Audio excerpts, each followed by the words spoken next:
Pensamiento pedagógico de la escuela nueva.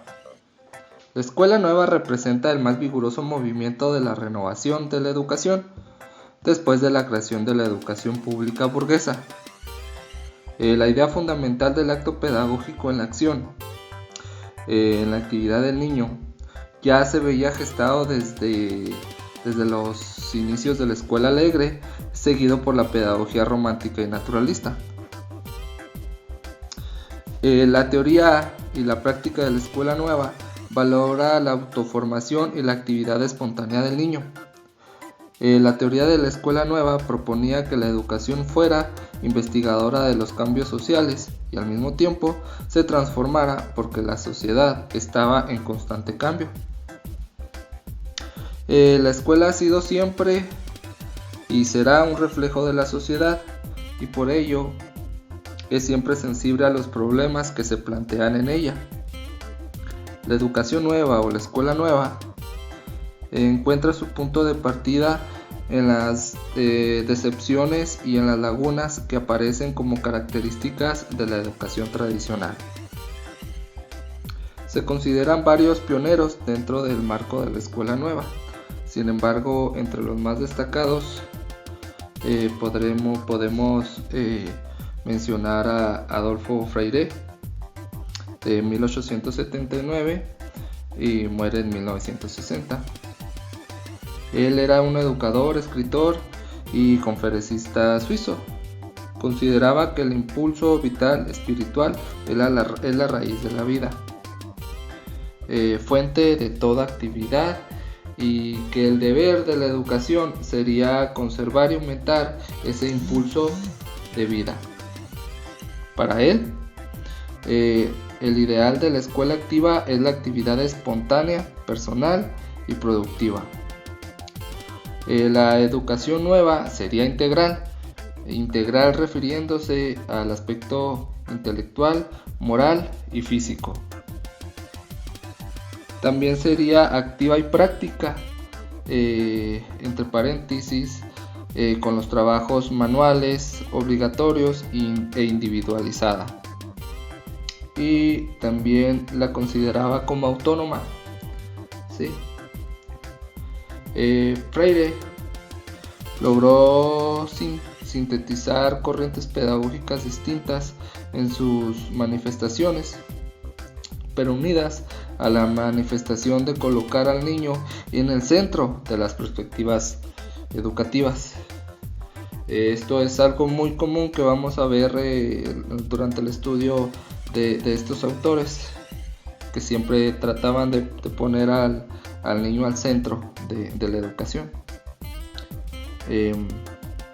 Freire también criticaba la escuela tradicional, afirmando que ésta había sustituido la alegría de vivir por la inquietud, el movimiento espontáneo por la inmovilidad y las risas por el silencio.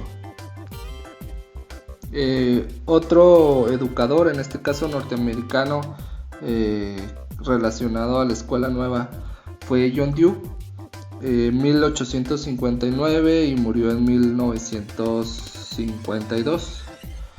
Se le consideró como el primero en formular el nuevo ideal pedagógico, afirmando que la enseñanza debería darse por la acción y no por la instrucción. Decía él que la educación debería de ser esencialmente pragmática, famoso por su pedagogía del pragmatismo.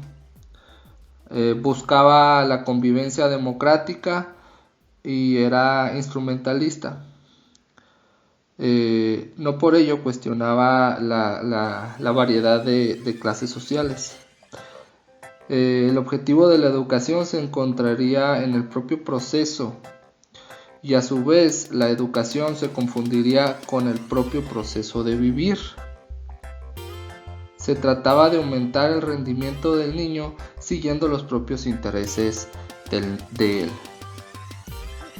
él. Por citarlo, dijo que solo el alumno podría ser el autor de su propia experiencia y el alumno como centro de la escuela nueva.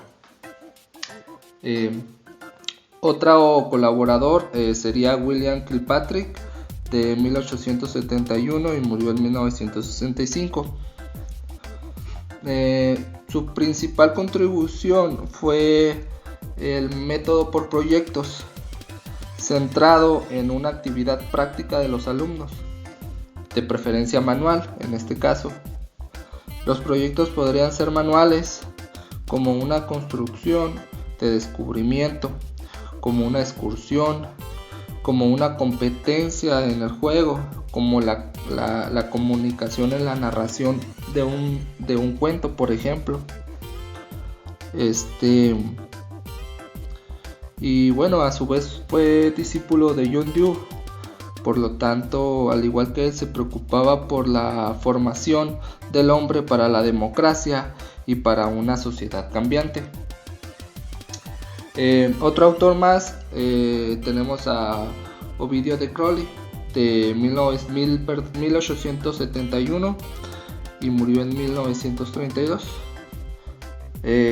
Su principal contribución fue el método de los centros de interés.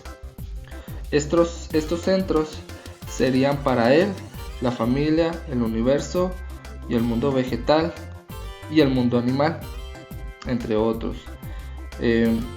Educar era a partir de las necesidades infantiles.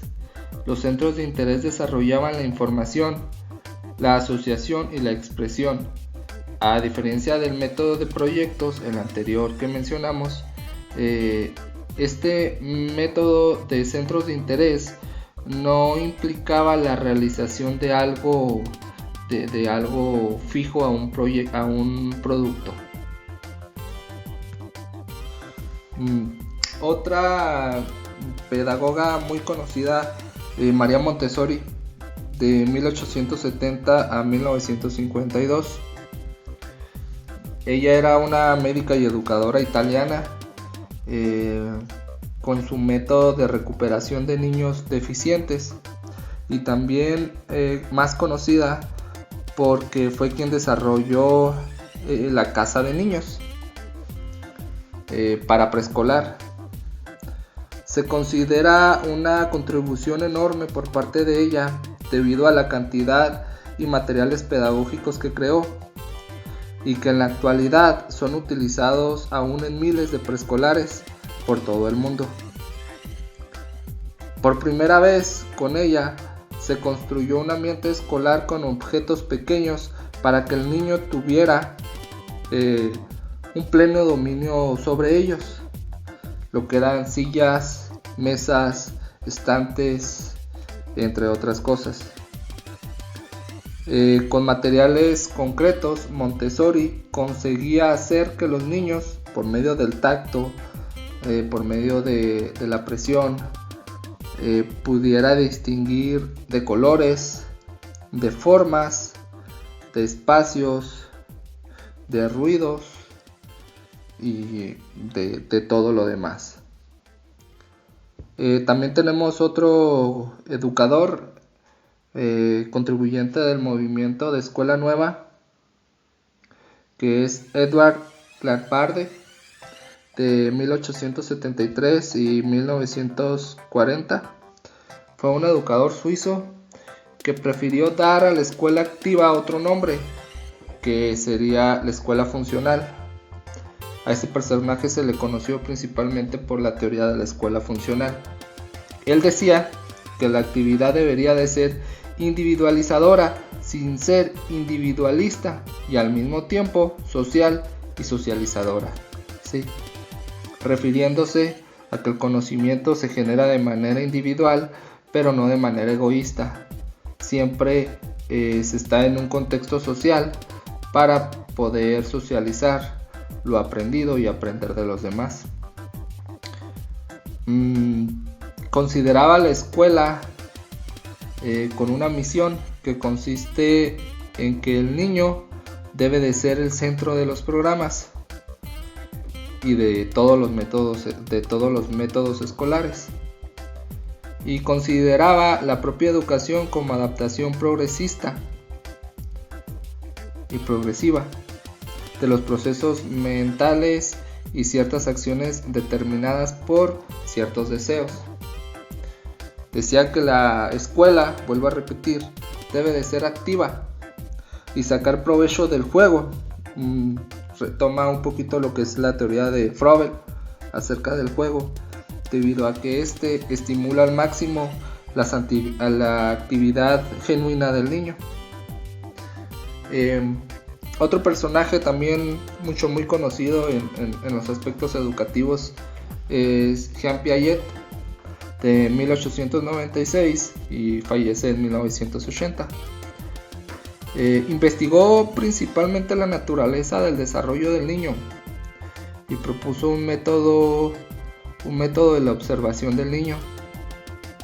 De este mismo personaje nace la necesidad de una pedagogía experimental, debido a que sus investigaciones, sus métodos se centran en la investigación experimental de un niño. Decía que podría obtener buenos resultados el profesor, ¿verdad? Siempre y cuando respetara las leyes y las etapas del desarrollo del niño. Recordar que este autor formula una serie de etapas o de estadios que habría que respetar para un buen desarrollo intelectual del niño. El objetivo de la educación no debería de ser repetir o conservar verdades acabadas, sino aprender por sí mismo la conquista de lo verdadero. Lo que se desea es que el profesor deje de ser solo un conferencista y que estimule la investigación y el esfuerzo de los alumnos.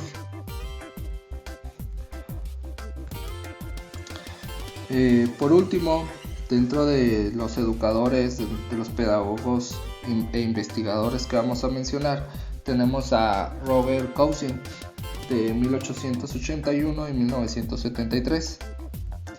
Fue un pedagogo francés que desarrolló el método del trabajo en equipo,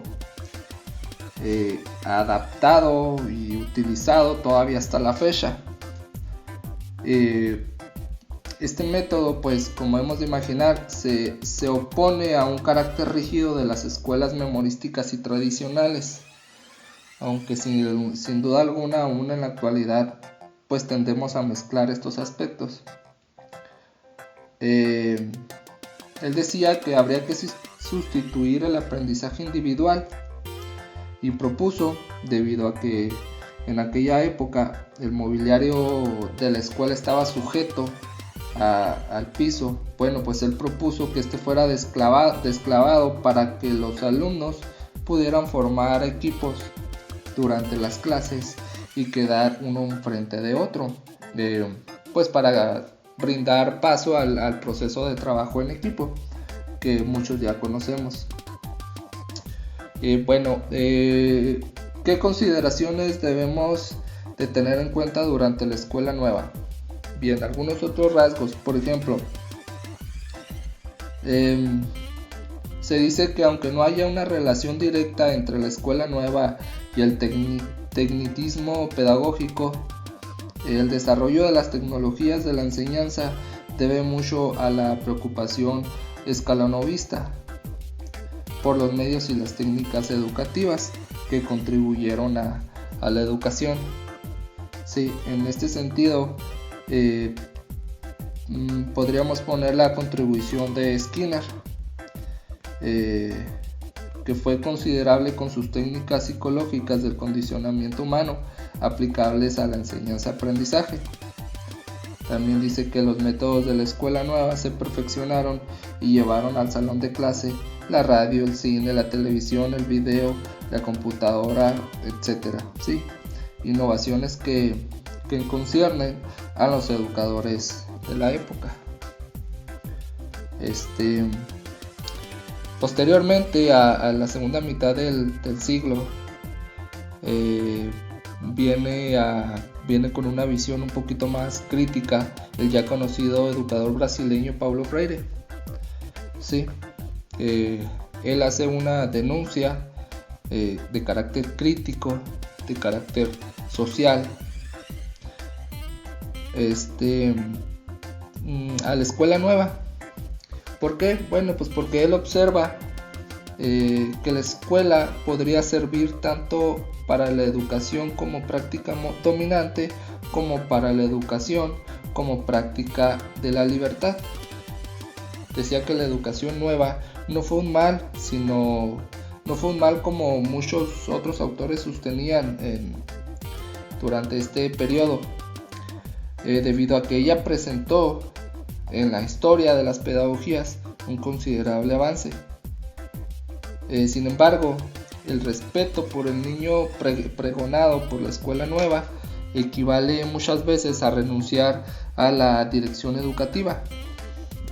Todo esto se resume en que el dejar al niño a la educación espontánea de la sociedad es también dejarlo al autoritarismo de una sociedad nada espontánea, ¿sí? Por lo que él mismo decía que el papel del educador es intervenir, tomar posición, mostrar un camino y no omitirse, debido a que la omisión es también una forma de intervención. Y todo esto lo podemos equivaler a un pensamiento antiautoritario y crítico sobre la educación. Al final de cuentas, podremos decir que la educación nueva fue moldeada a partir del capitalismo y a partir de la concepción burguesa de la época.